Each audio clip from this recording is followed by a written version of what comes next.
Apa sebenarnya hakikat bahagia itu? Ada seorang kaya, hartanya banyak, dia naik kereta yang besar, megah dan mewah. Dalam perjalanan dia tengok ke sebelah kanan ada tanaman padi sawah yang menghijau. Lalu dia pandang ada budak-budak kecil membawakan makanan beserta ibunya menuju pondok di tengah sawah. Suami sudah menunggu makanan siang tiba. Apa kata orang kaya dalam kereta? Oh, bahagianya petani.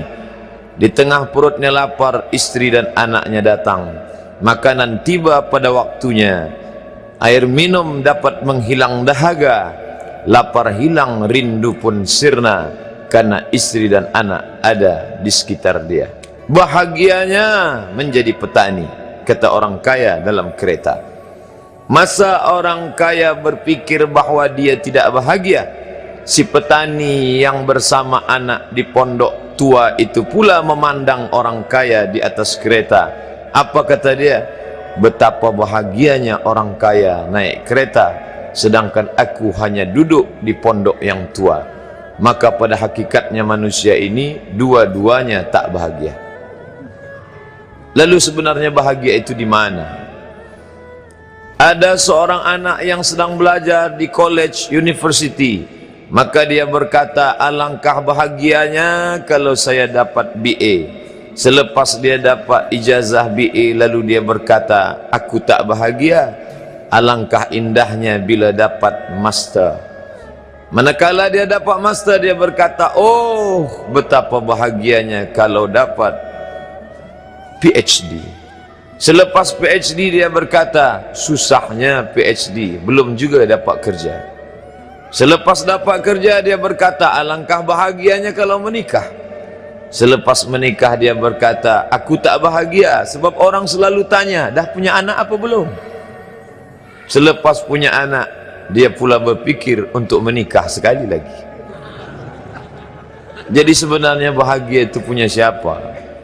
Oleh sebab itu bila kita baca kitab-kitab, maka makna sa'adah, kebahagiaan, orang yang bahagia sa'id, bahagia adalah insyirahus sadr, ketika hati terasa lapang apapun yang datang. Kalaulah pelajar yang mendapatkan BA itu hatinya lapang, tentu dia bahagia. Kalaulah petani yang berada di tempat rumah tua itu hatinya lapang, tentulah dia bahagia. Kalaulah orang kaya dengan kereta yang besar itu hatinya lapang, tentulah dia bahagia.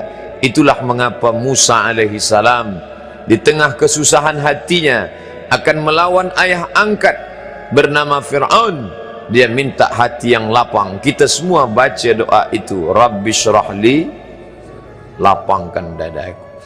Itulah mengapa kakinya pecah berdarah, giginya patah, pelipisnya pecah meneteskan darah, tapi dia tersenyum bahagia kerana hatinya lapang. Allah sudah lapangkan hatinya. Apa kata Allah untuk dia? Alam nasrah laka sadrak.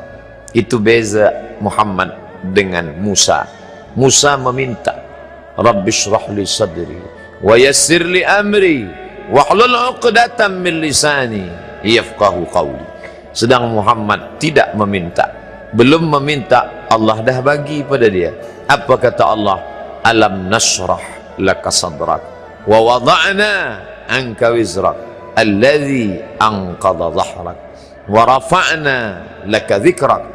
Bila kau dalam keadaan susah, dua kali Allah ulang, fa inna ma'al usri yusra, inna ma'al usri yusra. Hati lapang itulah yang membuat Haji Abdul Malik Karim Amrullah Buya Hamka tersenyum di dalam penjara. Penanya berjalan perlahan tapi pasti, maka keluarlah tafsir Al-Azhar. Hati yang lapang itu juga membuat Said Qutb tersenyum menghadapi tiang gantungan, walaupun dipenjara oleh Gamal Abdul Nasir, tapi sebelum kematiannya sempat pula menulis tafsir fi zilalil Quran, di bawah naungan bayang-bayang Al-Quran. Apa kata Said Qutb dalam muqaddimahnya? Al hayatu fi zilalil Quran ni'mah hidup di bawah naungan bayang-bayang Al-Quran itu nikmat. La ya'rifuha illa man zaqaha, tidak ada yang boleh mengetahuinya kecuali orang yang pernah merasakannya. Maka bahagia adalah ketika hati terasa lapang. Bila kita nampak raut wajah orang yang tenang cerah, maka ketenangan bukan pada wajahnya. Bila nampak orang melangkahkan kaki dengan tenang penuh wibawa, maka ketenangan bukan pada kakinya. Bila tampak ayunan tangannya tak tergesa-gesa, maka bahagia bukan pada tangannya. Di mana letak bahagia itu? Ala fil jasadi mudghah, ketahuilah dalam jasad ada segumpal, ada sekepal, ada sesuap. Idza salahat salahal jasadu kulluh, kalau yang segumpal itu baik, maka yang lain ikut menjadi baik. Wa idza fasadat fasadal jasadu kulluh, kalau yang segumpal itu rusak, maka dia pun ikut menjadi rusak. Yang segumpal itulah yang mengendalikan mata, telinga, tangan, kaki. Yang segumpal itulah tempat rindu, benci, marah, ridha, ikhlas, fasik, hasad, kufur. Di sanalah bersemayam rindu dan benci. Maka jangan terlampau benci. Habib habibaka haunamma, kalau kau sayang, sayanglah secukupnya sahaja. Karena boleh jadi hari ini kau sayang, besok berubah menjadi kebencian. Kalau kau benci, bencilah secukupnya sahaja. Boleh jadi esok pagi dia menjadi orang yang tersayang.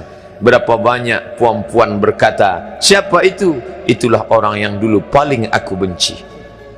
Tapi hari ini masih ada juga benci, tapi tak banyak. Oleh sebab itu maka dijaga dia.